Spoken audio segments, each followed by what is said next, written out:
How do you think, or what do you think Balthasar is up to in this second chapter, Truth is Freedom? What do you think this is an attempt to discuss? What's the so you want to put it in terms of thesis? What's the thesis?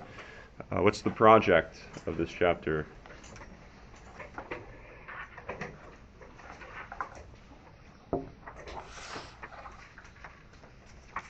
Big picture. You mean you can stay up at cruising altitudes, right? So feel free to gloss over details.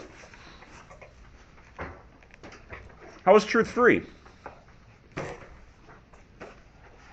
What is any thoughts on what that means? What does it mean?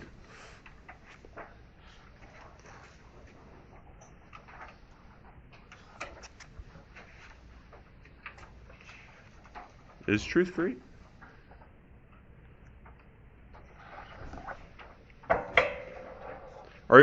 Are you free? Sort of. Yeah. What does it mean to be free? This isn't like Balthasar. There's not like guessing number 1 through 10. This is just like, okay, we're just gonna talk about things. What does it mean to be free? Jake, what does it mean to be free? I think you should be. So I have a nature. Uh-huh. And my nature has ends, goals. Yeah. Things it's ordered towards. Yeah. I think freedom is I'm able. I have everything in my power to really set out and do all those things. Yeah. To achieve all my ends that are there, that are in me. Yeah. That there's not like. Yeah. Is our friend the tree we were musing on last time? Is our tree free? Free tree. Okay. Yeah. Okay. How so? So trees are free now. You must be taking like a ramage class or something. Simpler end than I do. Trees what? They have a simpler end than I do. A simpler end. Okay. But they are free to achieve it. Yeah. Yeah. Any thoughts about that? Did Jake depart from the way of wisdom? Do they have a free will? That's different. That's a different story. Okay. Good. I like where you're going. This is great. This is worth its weight in cheese. Okay. Okay. Are trees free? Humans are free. It seems that the freedom of a human is rooted in its ability to direct itself towards its end. And it looks like that's what trees do. And Saturn does that.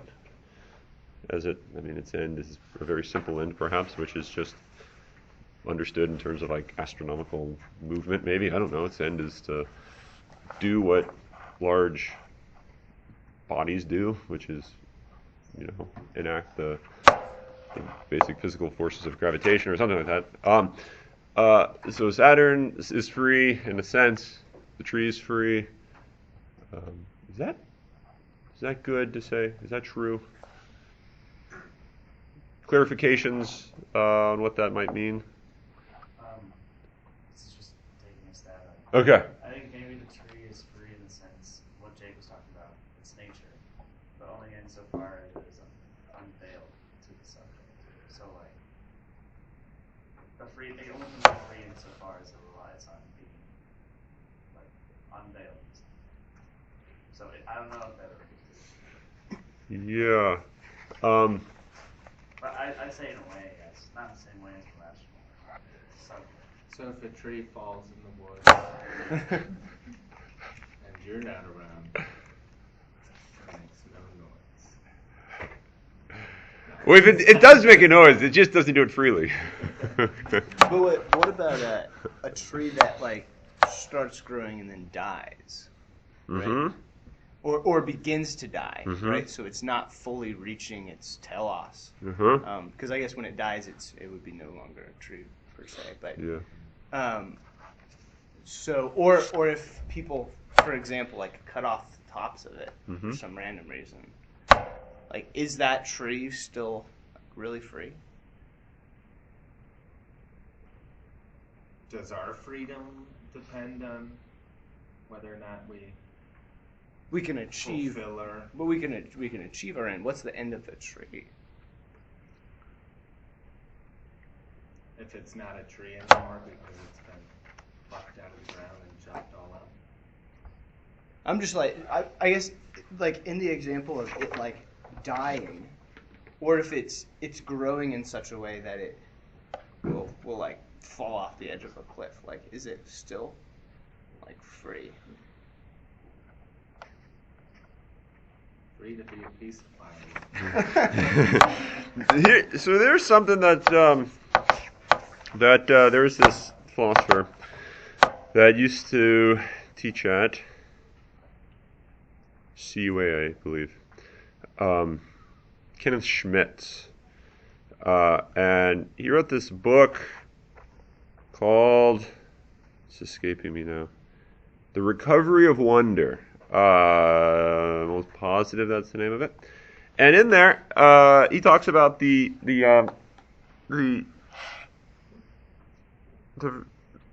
various transcendental properties of being, and you have all these different transcendental properties of being, true, one, good, and all these things. And he starts to muse on the fact of freedom, beginning with the context of the person, the human person specifically, and he starts to, kind of like Jake was doing, to see that it freedom is rooted in kind of the relationship of at least in this maybe paradigmatic sense, with a person's ability to enact its end of its own accord, and so it is like the source of its own activity. Its activity is within its hands, in a way. And the thing about humans is not all of us have a good grip on our lives. Some of us can direct our activities better than others. I'm low on the totem pole, but other people are more disciplined. You might call this more virtuous or something. But they have their ability to take control of their lives, but not control in the sense of like a kind of a flat sort of management type of way, but control in the sense that they can direct their lives. They become in a true sense, maybe an etymological sense, they become autonomous. They become like self-lawgivers. Now, this is going to link up with some stuff that Kant says, but I don't necessarily want to go down that road right now. But the idea is the degree to which you are capable of like holding your existence and directing, this is all metaphorical, and directing it towards an end by conforming your life in such a way, or by structuring your life in such a way that it more effectively, or maybe more fruitfully, attains that end, moves towards that end. The freer you are, the less you can do that, the more. I mean, we talk about this in the context of like moral theology as there's like the enslavement to sin. It's a type of reduction of freedom when you don't have control of your life, and this is also in Plato's Republic, and the idea of a loss of one's self in a way, and even within the context of the human person, you can talk about the reduction of freedom in a way that makes you see there's like a gradation of freedom. Freedom's not just a flat-footed, you either got it or you don't. We I think can recognize that there are people that are more free than other people. Even if on a categorical level, we're all free, right? We're all free in virtue of our human nature.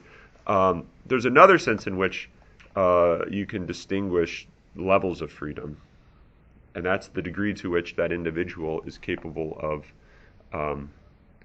enacting itself towards its end. Does that sort of make sense thus far? Any questions about that? And so, if you start to move down on the totem pole of freedom, I think you can find yourself getting closer and closer to things that aren't human. You're acting more like a non-human than you are like a human, and this is really bad for a human being. To be human, but to be an awesome, to be a human being, but to live a perfect life of a vegetable is, even though it's perfect for a vegetable, it's not good for you because you're a human, right? So you can't like substitute your life and say, the perfect tomato plant is like a type of excellence that you hope and dream for if you were a tomato plant, but you're not a tomato plant. You're a human being, and so it's a deficiency. It's a deficient, very very deficient way of being human. But what I think this and this is I think what Kenneth Schmitz is trying to say in this book, at least this part of the book, towards the end, that the tomato plant mimics or analogically does what the human being is fully capable of, right? So it's kind of like what's happening at all these lower levels of being is what's found in its perfect form at this higher level of being. So we talked about this analogical sense of interiority last time, which comes up significantly in this chapter, and I think it has a lot to do with freedom. And so you have this level, these various levels of interiority, and analogous to that, I think, is you're going to have these various levels of freedom, which is the various levels in which an individual can possess itself and direct itself. The planet Jupiter doesn't. It sort of directs itself, and it's a natural object, and so it's the principle of its own motion. But its motion in another way is fully determined by like the particularities of its motion are fully determined by its surrounding conditions, right? Such that if you were to get rid of all those other massive bodies, Jupiter would not do what Jupiter does. Does that you sort of see that? So it does have this sense of this internal activity. It's really doing something, just as when you drop the book on the table, the book is really doing something. But the directedness of that activity, even though it kind of originates in the book, it gets its particular determination by its surrounding external conditions.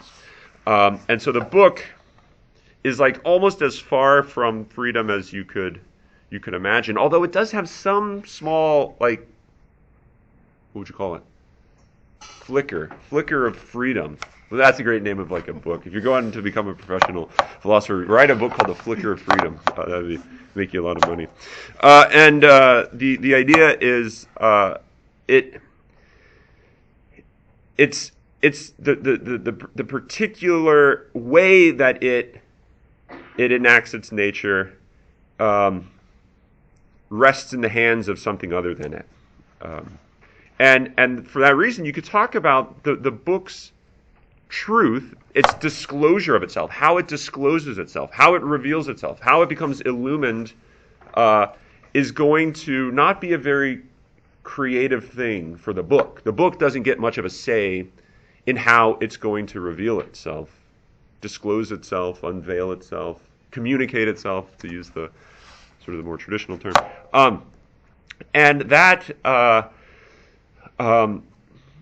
think doesn't negate that it isn't free. It just places it on a low level of analogy. Like it's far removed from the paradigm of freedom for that reason. Does that kind of make sense? I'm trying to defend Jake's claim that the tree is free. Okay. And the tree is even more free than the book is, right? Because the tree does have a little more say in how it communicates its existence, how it discloses its existence, than the book does. Although the tree is very, very, very dependent on its surrounding conditions, and maybe this was Joe's point, but it's not so dependent on those surrounding conditions that it's just completely at the disposal of its environment as to how it exists, how it is unveiled, right? And so I think it has a little more creative say in what it means for a tree to exist than a book.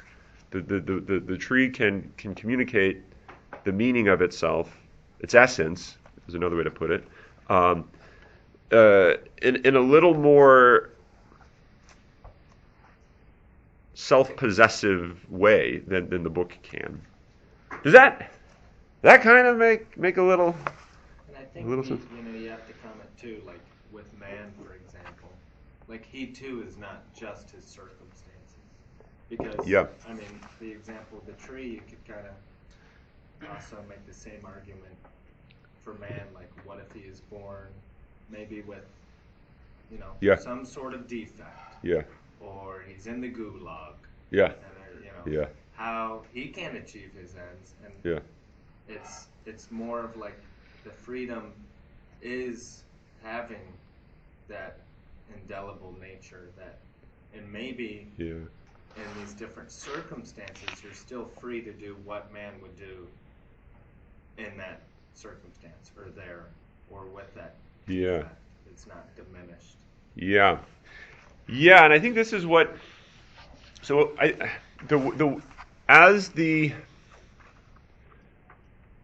think this is true, but I'm willing to take this back. So feel free to press me, and I'll take it back. I'll hold on to the receipt. Okay. As the interiority or the internal nature of being increases, so as you get more interior ontologically, its dependency on the external world becomes more well, let me just say this at first. As the interiority increases, its dependency on the external decreases in a way. Now, it's still, as I think Balthasar rightly says, it's still the case that you do depend on the other, on the external world, but the way that you depend on the external world changes. It becomes not a flattened, like necessitated determinism in the way that the book depends on the external world for its action. So the way that humans depend on the external world is such that you can take us out of the situation of living in Atchison and having this real rooted existence in this environment, place us in a different environment, and that's going to change a lot about the way we communicate ourselves. I mean, in a very simple example sort of way, you'll probably dress differently if you went somewhere else. Maybe not all,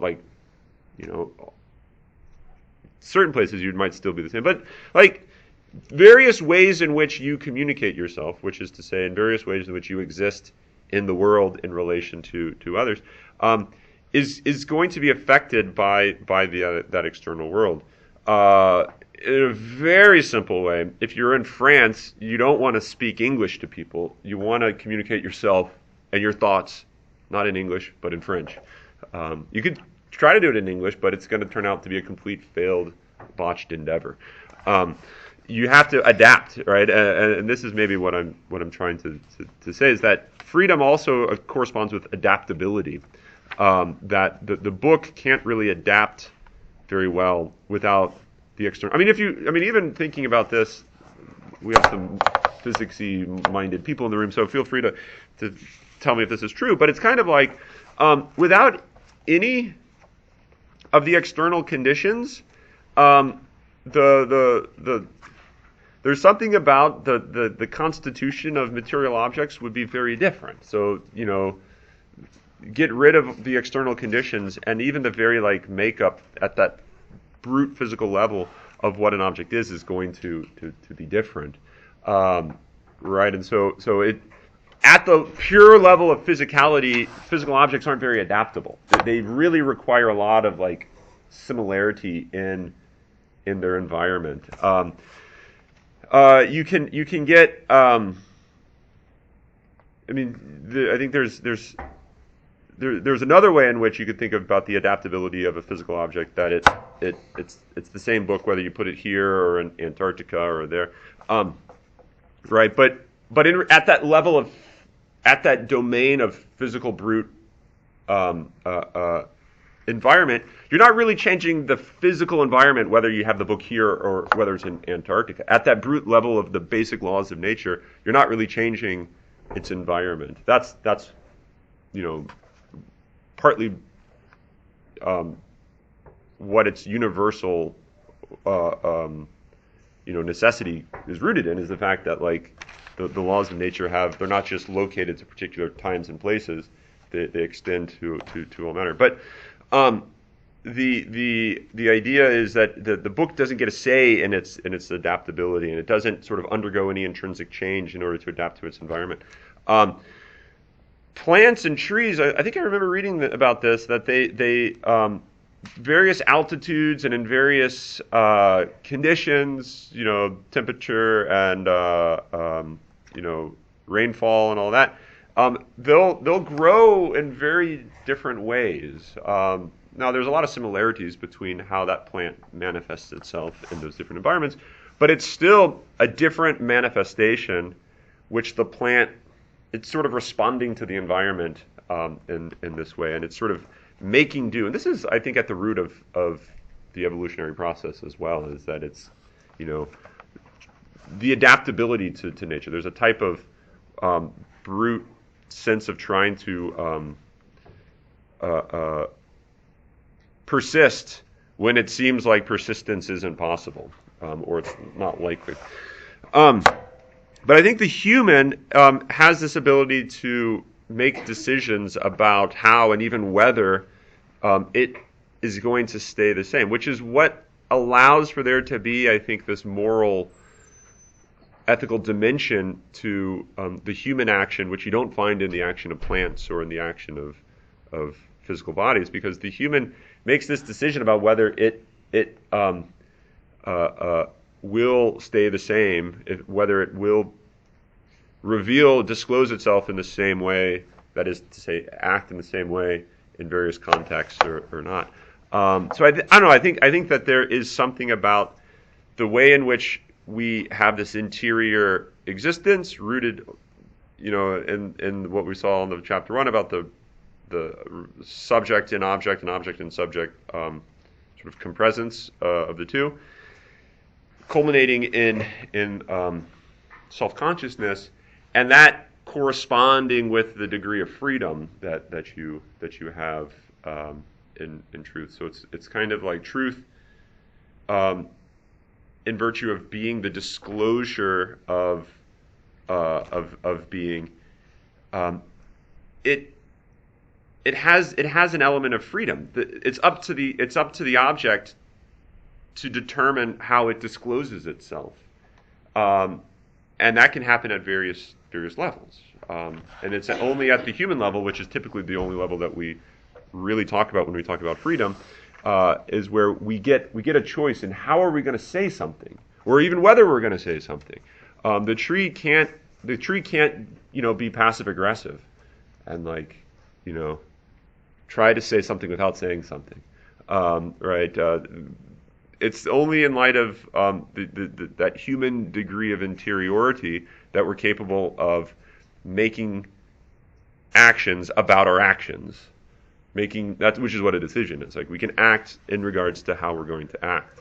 All other things just act, and they do that in virtue of their environment. But this is what's, I think, unique about the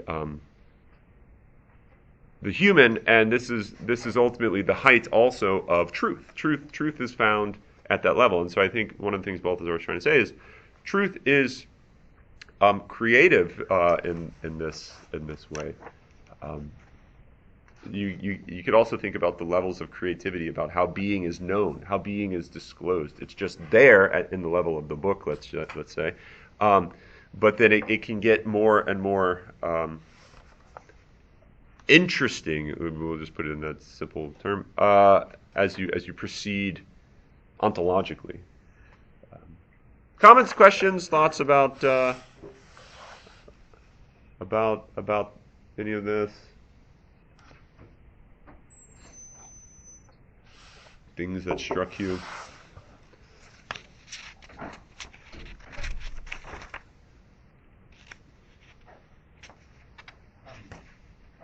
Yeah. Just you said something about, like, so to a certain extent the objects decides how what gives itself, right? In a analogical sense of decide. I mean, it's of the nature of things to let's put this in kind of so you have the substantial nature of something. Something's a human, something's a tree. The accidents, one way to think about what accidents are, is they're the ways in which a tree trees. It's the way in which the tree does its tree thing. And it's always accidental because it's going to be dependent on a lot of contingent circumstances and things. And it would still be a tree if it didn't grow in this way or that way, or if this didn't happen or that. And so all these the ways in which it trees is by that I mean, like, it enacts its tree-ness. It enacts its nature. It moves itself, right? That's going to be through the accidents. But the impetus of all this is in its essence, or in its nature. And so the decision is like an analogical decision. It's the movement from the primary act to its secondary act, which for all things other than perhaps the human and things above humanity, it's just at that level of nature. And so in the fullest sense of freedom, it's not free. It's like a natural necessity. But I think what Balthasar is trying to say is that natural necessity bears a likeness to freedom because it's like it expressing itself of its own nature. It just doesn't it doesn't have the power to really take ownership and embrace that act. Where the human has to human, right? You've got to do it. Even if you suck at it, you're still, like, you're sleeping in, you're eating Cheetos all day long, living in your mom's basement. I've done that before. So this is all referencing myself. But even if you do all this, you're still enacting your humanity. It's just you're not doing it very well. And the responsibility is on you in a real full sense, whereas at least in many contexts, maybe not all contexts, many contexts. Whereas if the tree fails as a tree, it's really not its fault, right? It didn't take ownership of how it. I mean, it couldn't decide to change jobs and say, like, no, it's too dry here. This is not good for my health. I've got to get out of this environment, right? And whereas you can say, no, this is not good for my health. I got to get out of this environment, right? There's like a metaphor there. So decision in the analogical sense. But I completely sidetracked where maybe you were going with that question. No, that makes sense. Okay. And that's ultimately, I think, the source of morality.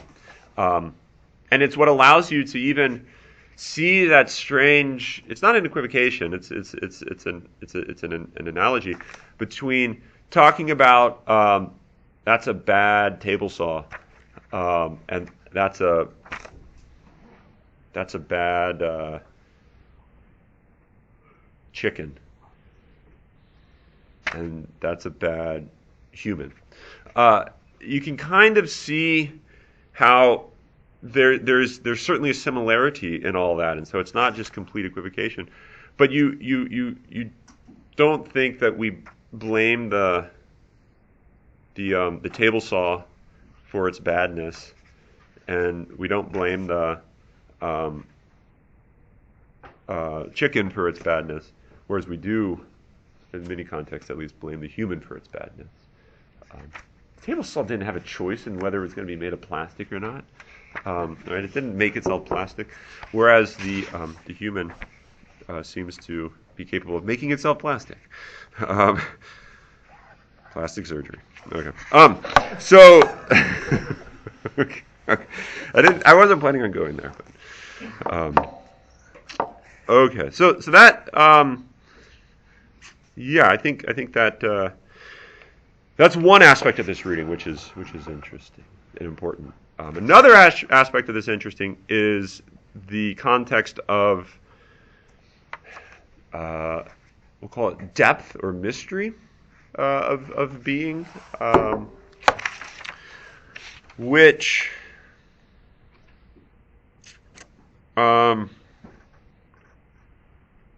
might be helpful when we think of it in particular context as well. So let's see.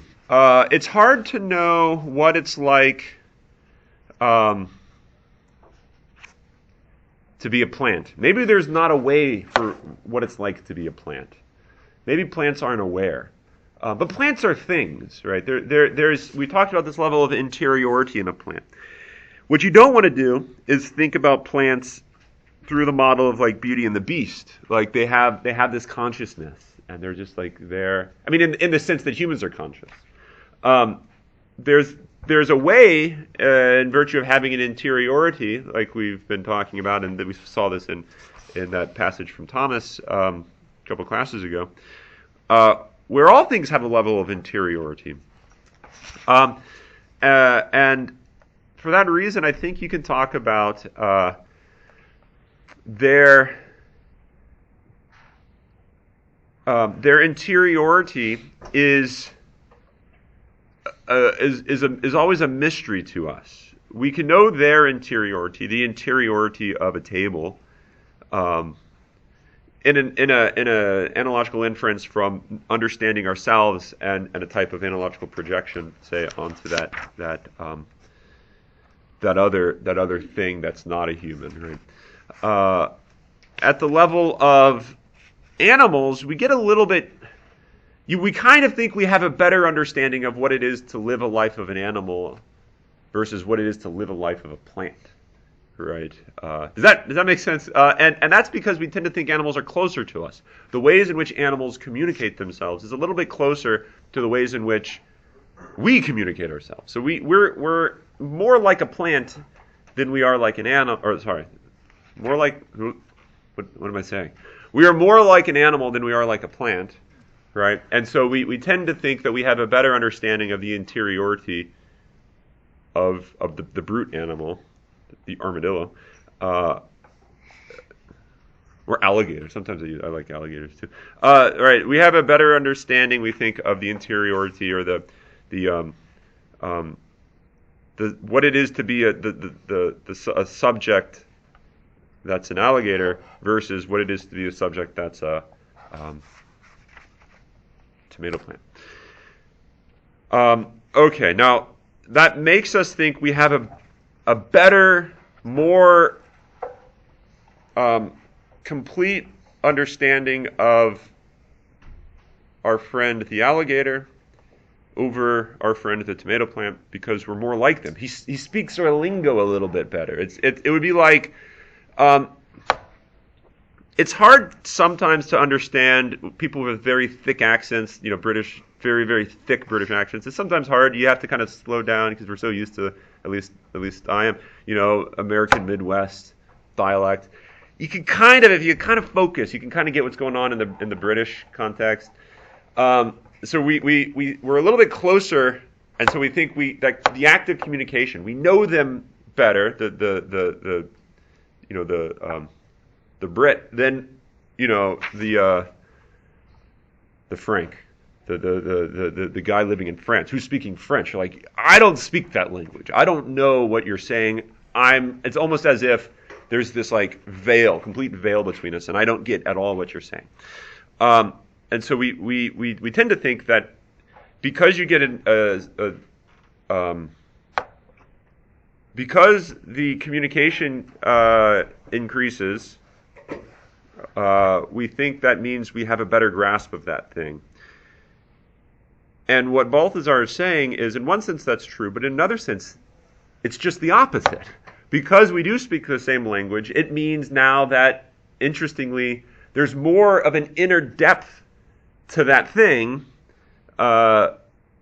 because of the very fact that it can speak like we do. Remember, going back to that principle that we saw, its interiority now is grander. It's deeper. It has a depth over and above and beyond the plant. Does that make sense? And so, even though it's hard to really comprehend the life of the plant, there's a way in which it's simpler, right? It's more basic, and so yeah, there's this mystery to it because you can't quite crack into its subjectivity, and as you try to get closer and closer to understanding it, you get closer and closer to what it is to be an animal. But now, what you were trying to understand gets deeper and deeper, right? And it becomes more and more of a mystery. And so even though the language gets a little clearer, the depth of what's being communicated increases. Does that make sense? Plants don't have a lot to tell you. They have a lot to tell you, but they don't have a lot to tell you. Animals have more to tell you. This, if you don't like this language of plants speaking, then you don't like Western philosophy. This goes back to Heraclitus and Plato. The notion of logos, right? Logos is that there's a reason, there's a word, rationality in creation, and the point of the philosopher is to read the world, to read that logos in the world. So it's just like the ways that the tradition has developed. So you just kind of have to go with that metaphor. But sometimes it sounds a little too hippie, but it's not meant to be like a hippie metaphor. It's actually going back to the very beginning of Greek philosophy. Okay, so you have this recognition that the plant has a lot to tell you, but the animal has more to tell you. It can communicate better, but in virtue of it being able to communicate better, it now has more to tell you. And maybe it actually goes the other way around. Because it has more to tell you, it can communicate itself a little bit better. And so then you find yourself thinking like, okay, animals are hard to get. I can't understand animals. Humans, I get humans completely. If you've ever known a human being, one thing you'll realize is you know them better than you know plants. But another thing you realize is humans are far more mysterious than plants and animals, right? Even though humans are, in some sense, they share in those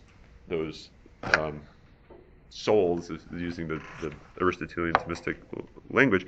But they have a depth now. There's something more that they can communicate. Even though we can all speak English, what I'm trying to say is far more meaningful, far more dense than what the alligator is trying to say. Does that make sense? I can have better words. I can articulate that a little bit better than the alligator can. But that doesn't necessarily mean that, humans are now like the epitome, the height of comprehensibility. In fact, if you've ever known a human being, you realize with St. Paul, like, why do we do the things that we don't want to do? Like, the human being is like the only thing in this physical world that has the ability to like screw itself up purposefully. Right? Why would you do that? Like that's the most incoherent thing you could ever imagine, right? To deliberately enact a course of action that would, go contrary to what you take your goal to be. Like that is, try to make sense of the human being, and you have to try to make sense of this fact of irrationality, which is mysterious, right? Trying to make sense of this aspect of us. A lot about us makes more sense, though, right? And so they kind of go hand in hand. I think this is what Balthasar is trying to say. It goes hand in hand. The mystery of being increases as the comprehensibility increases, which you've maybe seen that in every Platonic dialogue you've ever read. But it's I think the way that it's expressed here is it's a beautiful way of articulating it, I think. Any thoughts or questions about any of this stuff? Specifically the stuff on the kind of the mystery of being.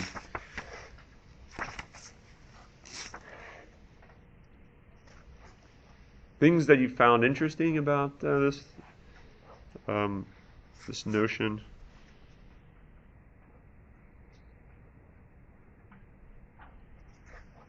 Here's a little anecdote that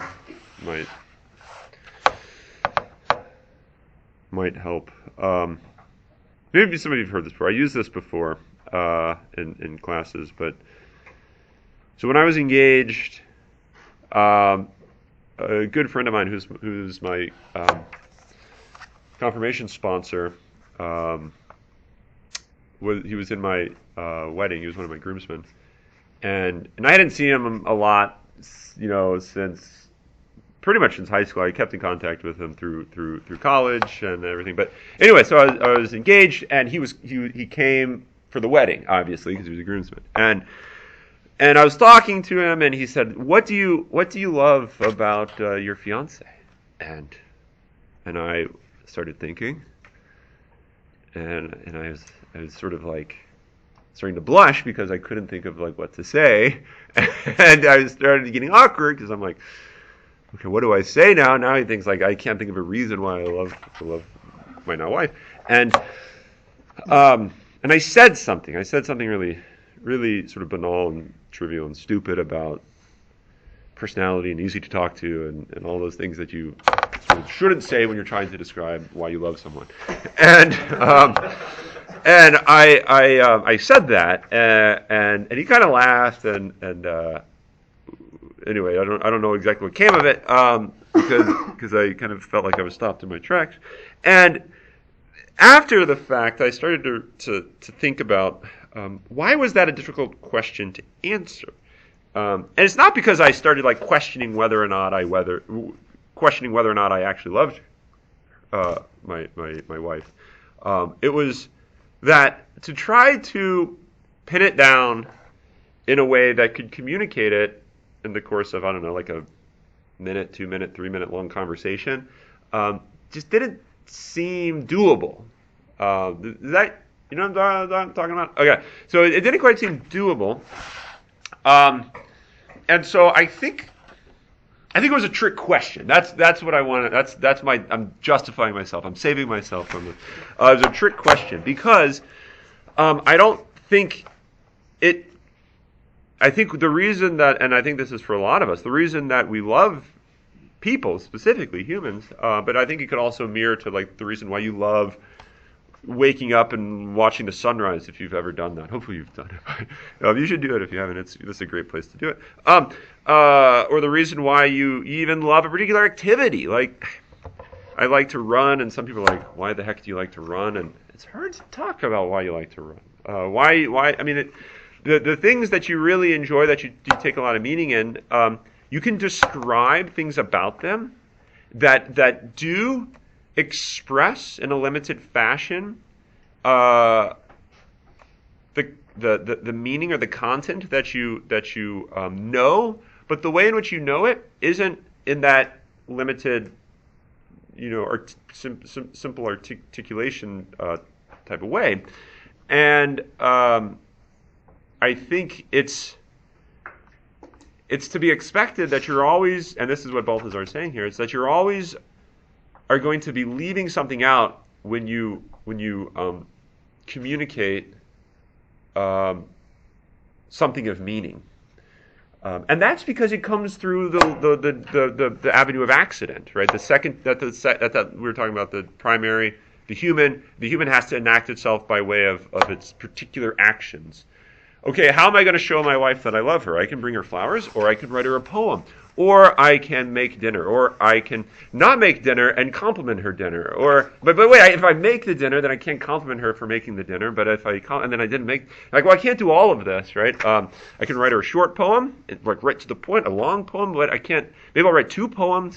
But maybe 1 poem would be simpler because then it would like I'm not like wavering and crap, I can't figure out how to do this and do it all, right? And that's like the nature of the creature, is we can't do it all. And so you have to take a limited way. And by taking the limited way, you're kind of succeeding, but you're also always failing. But it's not like a bad failure. It's just a creaturely failure, right? You can't fully communicate all that you want. And that even occurs at the level of like the plant. The plant can't fully convey its essence in a flat-footed way, a surface-level way, through its appearance. It communicates its essence through its appearance, and that's the point of appearance. That's the point of accidents, is to communicate the essence of a thing. You can't just say, screw all those accidents. I just want to get right to the substance, to the heart of being. Once you do that, you're now left in this completely disconnected world that you can't ever know anything, because to know things is to know them as they are, and what things are. And this is straight out of St. Thomas's metaphysics, and I think it's also like all over the map pretty much in any metaphysics up until like the early modern period, like with Descartes. But what beings are is they're self-communicators. They're agents. They're actors. To be is to act, right? It's and you don't just act by like I'm just going to be human. I don't care about how I'm going to be human. I don't care about where I'm going to be human, right? I don't care about whether I'm going to be a little human or a big human. I take all that stuff away. I don't care about that. I just want to be human. Like, if you want to just be human and not any of that stuff, then you're no human at all. It's like this is what I was having this conversation about the strangeness of universals, specifically like the universal animal. Right? You say, I want to know what an animal is, and you can come to this understanding of what an animal is, but can you ever just bump into pure animality, like a particular of pure animality? No, I don't want to get an armadillo or an alligator. I just want to get that animal at that level, right? You can't have an animal that's not an armadillo. You can't have an animal that's not an alligator, right? And so something about the universals, and this I think is one of the insights that Aristotle has, is that those universals are like wedded to particulars in a way. And now there's a type of dependency that universals have on particulars, but there's also a type of independency that universals have over particulars. But I think this is what's really strange about what's going on here, is that you can't simply disconnect a knowing of something from its like particularity, like what it is. Right? And he mentions this a few times, that to know an object is not merely to know. Let me get the exact phrase. It's in the top right hand, at least on my page. This doesn't help you at all. But I'm going to find this because I know at least roughly geographically where this is. But it's like, it's not this like abstracted x in this equation, is I think like kind of the way he puts this. Right. So there is knowledge is in many ways like about this universal. But you can't cut that off from the particular in which the universal is revealed or communicated or finds its meaning, right? So I think that I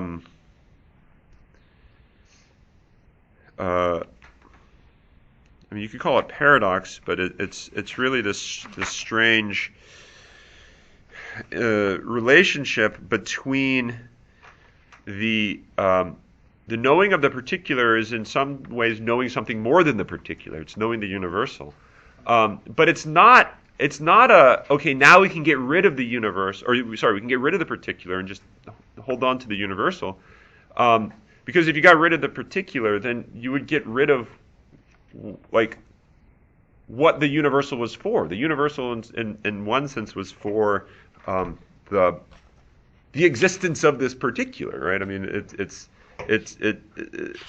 this is the craziness of the metaphysics of creation, is that in some sense creation's for the particular, not the universal. So there's a primacy, I think, of the particular over the universal, which, and this is why what I meant by it's sort of paradoxical, because there's a primacy of the particular over the universal, but what you find so attractive or good or meaningful about the particular is its communication of something more than it, something more than just the particular fact that it exists, right? And so it's a communication of a universal in a way. And so you can kind of find this spiral occurring. The particular is for the universal, and the universal is for the particular. Okay, this is the second. What I had in mind was the second paragraph of the freedom of objects section. Right. So start actually at the very end of that first paragraph. Perhaps it has no desire simply to yield to the first comer who wishes to lay hold of it and swallow it up. So all beings in some sense have to give their essence over. It's not like a knower can steal. It's all once again metaphorical. Can steal the essence from objects. The subject can't just strip the essence out of the object without the object handing it over. Right, is the way to think of this. And this I think is going back to what we saw earlier with Descartes talking about us being the masters and possessors of nature. It's up to human reason to lay claim to essences, and this seems to be a negation of that fact, that we can't grasp them. Rather, things possess a self-being, and this self-being grounds a unique incommunicable value. The value of being for themselves, which is a gift given and entrusted, first of all, to them alone. Right, so this I think negates anything like a type of subjectivism where the value of the object is simply to be found in like its use for the subject. That'd be like a radical, if you've done any or read anything on like technology sort of thing, that would be like a radical technological view of being, where it's like everything finds its value in its use for a subject, even if it's like an intellectual use, right? Why is my wife good? Because she fulfills me in my knowing and in my willing and all that. So this is I think a negation of that it has an intrinsic value in and of itself first and foremost, which is why I want to know it, right? That's which is why it fulfills me, is because it has its own value. Right? If each and everything, let's stop. I want to comment on that just a little bit more. This is, I think, is the problem that Nietzsche has with the way Christians typically, in his eyes, we'll put it this way, the way Christians typically view the world, that like there's really no intrinsic value to things. The value is found in this other world, or this, right? And so it's a type of nihilism. It's a value that's only had in how one with what like one does with it, or with what one finds in it, or what becomes of one's response to it, or something like that. And so it refuses to see that there's an actual good in the things themselves. So the denial, I think, of this is like an inevitable nihilism. I think it's to strip the goodness out of objects and place them in the subjects, which basically means then objects aren't good. They're just brute, meaningless stuff. Which then means our use of it is kind of then a brute, meaningless, like in the Nietzschean sense, will to power. It's kind of, we have to make good. We have to, if there's going to be good, it's got to be with how we make it good, because it in and of itself is not good. Okay, keep going. If each and everything were nothing more than an instance of, right? What's this tree? Well, it's just an instance of an oak tree. What's your friend? Well, they're just an instance of friendship. And if you thought about like all these things that matter in your life at that level of generality, this is just an instance of this broader abstract idea. What he goes on to say is, things would possess absolutely no intrinsic value of their own as individuals.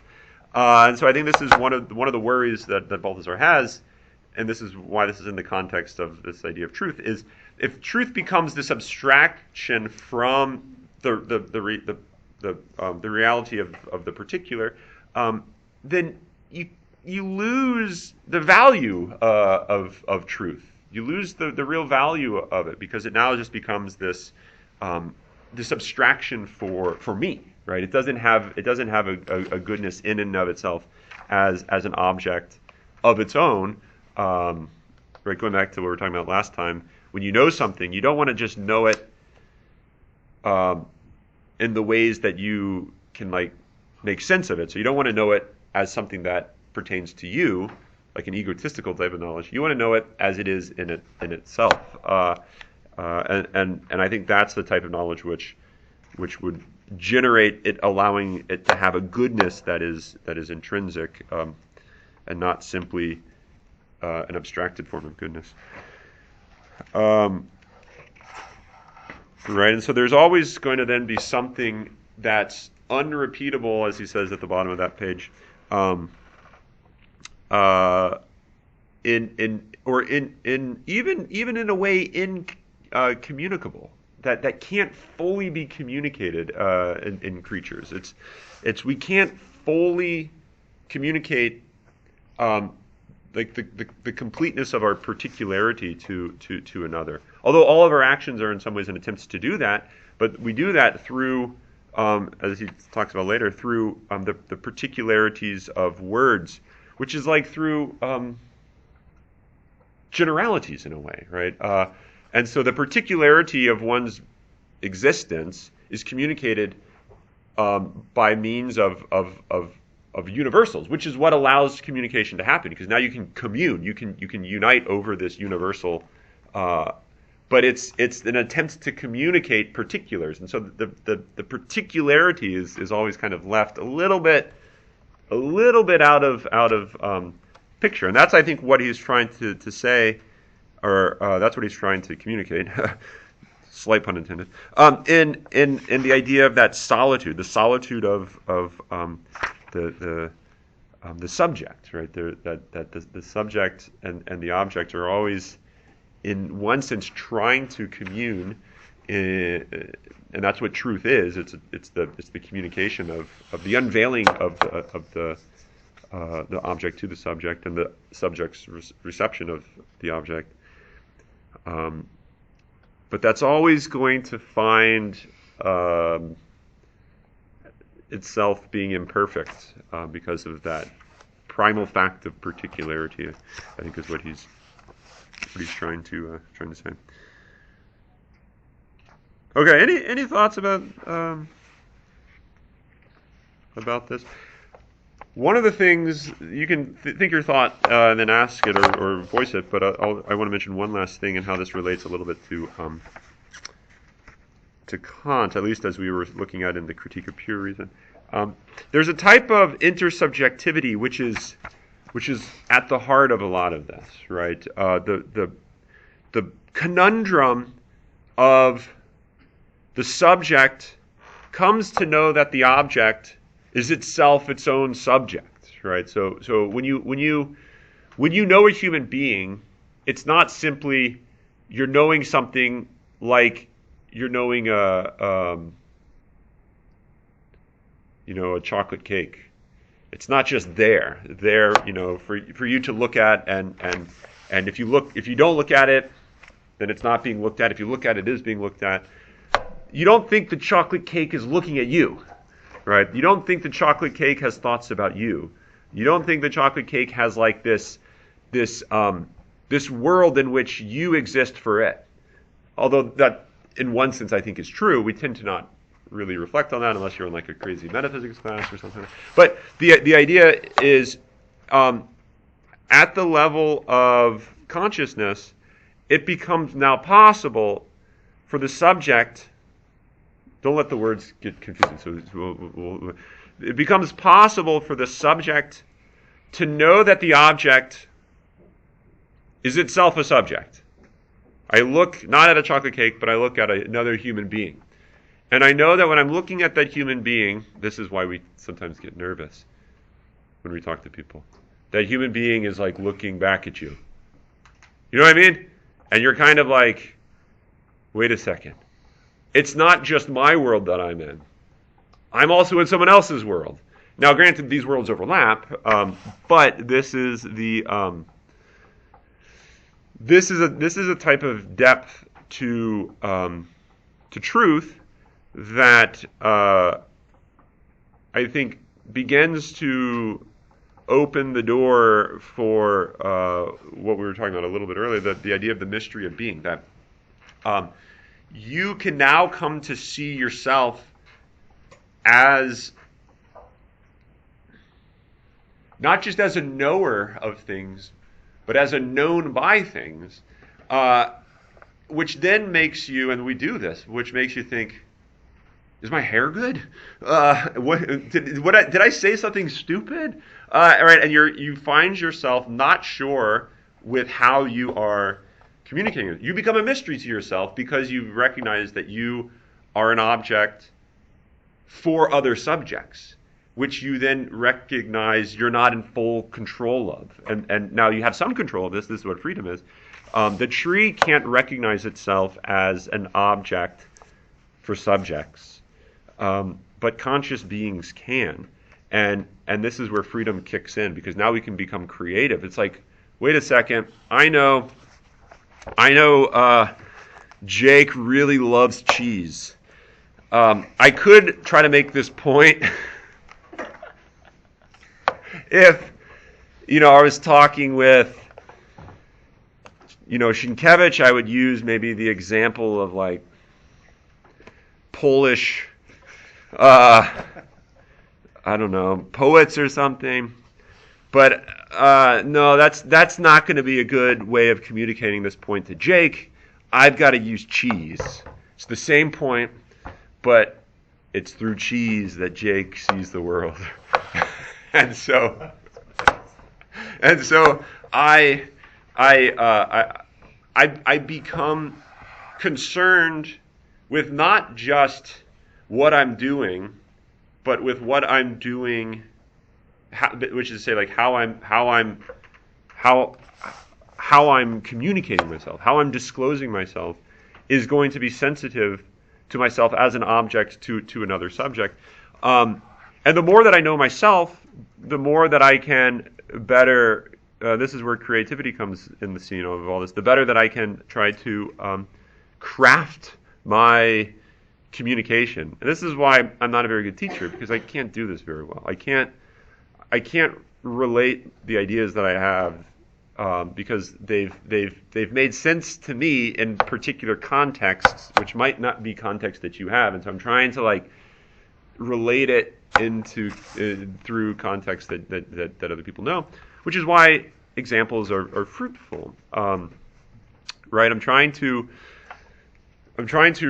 take the same meaning and now make it communicated in a way that's sensitive to how it's going to be received by the particularities. So, like, cheese might be a great way to like communicate a point to Jake, but for like Christian, that's not going to be a good way to communicate the point. It'll be through what's your favorite type of food? Meat. Okay. It'll be like pulled pork or something, right? I'm like, I don't know, right? So, I mean, it's you kind of get the. I mean, it's a stupid example, but it's like you find that you are in a world of others, and not just others in this objective way, but others in this other subjects, and it's this. New way of understanding yourself, which opens this depth to you that you didn't quite know you had until you recognize that when you look at being looks back at you, and you now understand yourself in this new light, which gives you a type of mystery to your very subjectivity. It's kind of crazy stuff, I think. Yeah, a little bit crazy. Comments? Does it make sense? Does it not make feel? If it's complete like gibberish, please let me know, and I'll try to like switch from cheese to something else. But final thoughts and comments. Maybe we'll bring like a cheese tray next class. I should mention on Saturday, April 22nd, there will be a grand cheese night. We've got McAllister boardroom now. We've got some Angelico fellows funding. So not much, Lamos. But it will be. We're hoping to get 200 people there. Community. I'm doing everything I can. Students. Yeah. You do know it's the same day as our comp, right? It is. Yeah. That's the reason. Like I said, I'll pass the talk to me with any questions. We'll send out formal invitations in the next coming week. I might bring my own. If you know anything about cheese or love cheese and want to be a part of this in any way, come to me. Does yogurt count as cheese? No. Jordan said, Jordan, the group accountant of cheese. But cottage cheese does. Yeah. Yeah, You should bring a tub of some cottage cheese. I think you'd be the only one eating it. Yeah. I need Cottage cheese is great. Okay, we talked about this. I think. Okay, any final points? Final thoughts before we wrap this up. The last thing I won't comment on this. I want to mention it so that you can think about it. This is towards the I don't know. I won't even tell you where it is. It's the paragraph that begins with the animal kingdom gives rise to a variegated profusion. But he talks about we live in worlds that we might not fully understand or know that we're living in. Now, and what he means by world is like you and I don't live in the world of echolocation in a subjective sense. Like I can't echolocate like bats or orca whales or whatever. But I can be echolocated, right? I'm an object of echolocation, even though I'm not a subject of echolocation. And so this also, I think, is something that Balthasar is trying to bring up and mention. This is a Heideggerian point, if you've read Heidegger, but I think he's reflecting on it in light of what we've been saying, that the environment that we live in, or that we exist in, is one which overlaps all these other environments, and therefore there's a great depth that even if you were to understand the world perfectly as a human understands the world, there might be, you don't have the intensity that a dog has to hear, right? Even though you might hear in a perfectly human way, there might be pitches and sounds that are just out of range for you, and so like being is always going to like be more than what can be communicated. And if I were to intensify my hearing, I might thereby lose other. It's like you can look at the forest and that's beautiful, but you're like, what does the tree look like? And you move into the tree and you're like, wait, I've lost the forest, and so you move back and you sort of can't get it all, and so you find